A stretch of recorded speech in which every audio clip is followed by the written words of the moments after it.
Friends, poetries पढ़ना किसको पसंद नहीं होती। ज़्यादातर लोग पोइट्रीज़ पढ़ते हैं और लिखते भी हैं। तो आज हम बात करने वाले हैं ऐसी ही एक रोमांटिक पोइट्री पवन हंस के बारे में, जिसको लिखा है हरीश यादव ने।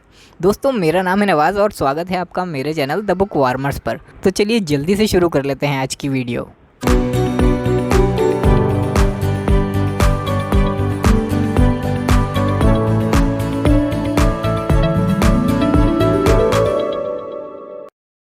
दोस्तों, डॉक्टर हरीश यादव लेखक, कवि व विचारक हैं, जिनकी विविध विषयों पर पुस्तकें प्रकाशित हो चुकी हैं। इनका जन्म 1 सितंबर 1980 को देहरादून में हुआ था। हरीश ने एमए की पढ़ाई गढ़वाल विश्वविद्यालय श्रीनगर से पूरी की तथा फिर डॉक्टरेट की उपाधि प्राप्त की।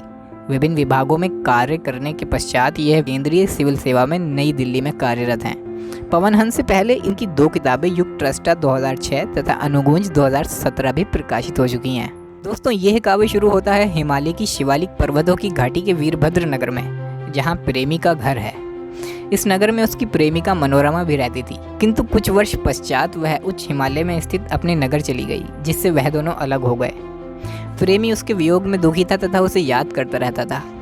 कुछ वर्ष बीत जाने पर भी प्रेयसी की जब कोई खबर नहीं आई तो प्रेमी अत्यंत दुखी हो गया। एक दिन वो अपने कमरे में अकेला था, तभी अचानक कुछ हलचल हुई तो वह चौंक गया। उसे लगा कि उसकी प्रेयसी आई है। फिर पता लगा कि यह तो खिड़की से शीतल पवन का एक झोंका है। यकायक उसके मन में एक विचार आया। वह कमरे से निकलकर बाहर मैदान में आ गया और शिवालिक पर्वतों से आने वाली ठंडी हवा को महसूस करने लगा। उसने पवन से निवेदन किया कि है पवन, तुम जरा सी देर में कहीं पर भी जा सकती हो। तुम्हारे स्पर्श ने मेरे वियोग को कुछ आशा दी है। हे पवन, तुम मेरी प्रेमिका के घर जाओ और वियोग में पीड़ित मेरे मन की बात उस तक पहुँचा दो। प्रेमी हवा को अपनी प्रेयसी के पास भेजता है और उसे रास्ता और रास्ते में पड़ने वाले पड़ावों को बताता है। वो कहता है, जब तुम यहाँ से आगे बढ़ोगी तो रास्ते में वन, पर्वत, नदियाँ पड़ेंगी। कहीं भोरे फूलों पर मंडरा रहे होंगे, कहीं हिरन कूद रहे होंगे। प्रेमी बताता है कि अमरावती के पूर्व में प्रेयसी का नगर है, लेकिन वहाँ तुम उसके घर को कैसे पहचानोगी? मैं तुम्हें उसके घर की पहचान बताता हूँ। उसके घर पर एक मंडप होगा जिस पर ध्वज फहर रहे होंगे। द्वार पर मौलचरी व अशोक के 4 पेड़ होंगे और आंगन में रंगोली होगी। अगले दिन जब प्रेयसी बगीचे में जाती है तो पवन विभिन्न पत्तों और फूलों के द्वारा संदेश उससे कह देती है। इस प्रकार पवन बिना मुंह, रूप और आकृति के अपना संदेश उस तक पहुंचाकर प्रेमी के पास आ जाती है और प्रेमी उस पवन में अपनी प्रेमिका की खुशबू को पाकर अपने दिल में बसा लेता है। दोस्तों, ये एक रोमांटिक खंड काव्य है और इसमें कवि ने यथार्थ और कल्पना का सुंदर मिश्रण किया है।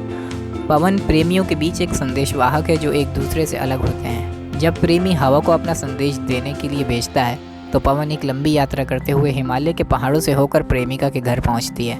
अदृश्य पवन उसे किस प्रकार संदेश देती है, यह काव्य का चमत्कार है। डॉक्टर हरीश ने इस अमर गाथा का बेहद खूबसूरत और भावुक कर देने वाला अंदाज प्रस्तुत किया है, जो युगों युगों तक प्यार जगाता रहेगा। दोस्तों, अगर आपको ये पूरी बुक पढ़नी है तो इसके परचेज लिंक आपको डिस्क्रिप्शन में मिल जाएंगे। और अगर आप भी बुक्स पढ़ने के शौकीन हैं तो जल्दी से मेरा चैनल सब्सक्राइब कर लें, क्योंकि मैं आपके लिए ऐसे ही बुक समरीज़ के वीडियोस लाता रहता हूं। तो मिलते हैं अगले वीडियो में एक अलग बुक के साथ। तब तक के लिए टेक केयर, गुड बाय।